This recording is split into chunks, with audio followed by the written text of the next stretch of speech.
해병대 채모 상병 사건 수사 외압 의혹의 키맨으로 꼽히는 김계한 해병대 사령관이 총선 이튿날 복잡한 심경을 내비쳤습니다. 군 관계자에 따르면 김 사령관은 지난 11일 예하 부대에 경랑에도 흔들리지 않는 해병대 본연의 모습을 찾아야 합니다는 지휘 서신을 보냈습니다. 그는 안타까운 전우의 희생은 핵폭풍급 파급 효과와 더불어 법적 다툼으로 인해 국민적 이슈로 치솟아 올랐다며 최상병 사건을 언급했습니다. 그러면서 조직을 최우선으로 생각해야만 하는 사령관으로서 안타까움과 아쉬움, 말하지 못하는 고뇌만이 가득하다라며 요즘은 하늘조차 올려다보기 힘든 현실이 계속되고 있어서 하루하루 숨쉬기에도 벅차기만 하다고 고백했습니다. 네, 즉 심경의 변화를 암시하는 부분이고 본인 생각에는 특검이 통과될 것 같다는 느낌을 받은 것 같습니다. 그러나 자기 반성은 없죠. 그리고 그는 최상병이 순직한 직후만 해도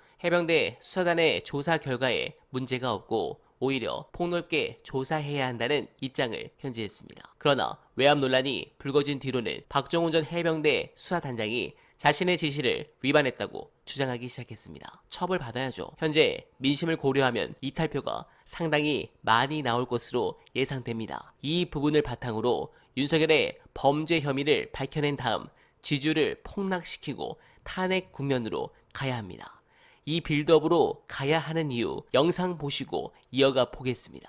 윤석열 대통령이 이 계기를 통해 가지고 국정 쇄신을 해가지고 방향을 바꿔서 뭐 이제부터 잘해 그런 거 안 먹힙니다. 이제 안 돼요. 그게 안 되는 거야. 이 정권은 끝났다니까요. 윤석열 정권이 뭘 할 수 있을 거라고 아무도 기대하지 않아요. 외신 기자들도 이 정권은 끝났으니까 남은 기간 얼마가 될지 모르겠지만 그동안에는 야당의 중심으로 국가가 흘러갈 수밖에 없다. 간절기 같은 겁니다. 겨울하고 여름 사이 간절기. 잠깐 지나가는 시기인 거죠.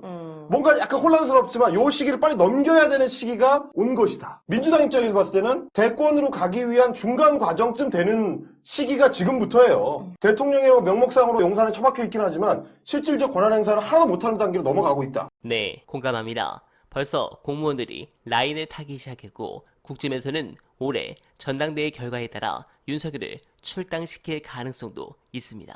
이렇게 전국이 급변한 이유, 왜 이렇게 야당이 압도적 승리를 했을까 돌이켜보니 핵심 포인트는 역시 단식 이 시절부터였습니다. 당대표가 아무것도 못하는 상황이 이어지자 단식을 해서 지지자를 결집시켰고 당내 단합을 한다며 머리를 숙이고 수박들을 안심시켰습니다. 그리고 공천을 당원과 본인의 의도대로 끌고 가서 수박들을 많이 정리하면서 민주당의 승리로 가져갔죠. 그 누구도 하지 못했던 대의원제 축소, 당원들이 선택하는 경선 이 두 가지만 봐도 더 이상 말이 필요 없는 분이죠. 이번 선거에서 당원들과 지지자들이 한 번도 흔들리지 않았던 그 이유가 다른 게 아니라 당원들이 경선으로 효능감을 느꼈기에 그렇습니다. 경선 참여 등이 역대급의 대선급으로 높았고 다들 효능감에 투표날만 기다렸던 겁니다. 그러니 온 세상이 민주당을 공격했어도 선거에서 이길 수 있었던 것이죠. 저는 그 점이 이번 선거에서 이룩한 대승의 가장 큰 이유라고 봅니다. 그 시대를 가능하게 열어준 이재명 대표를 응원하고 고맙고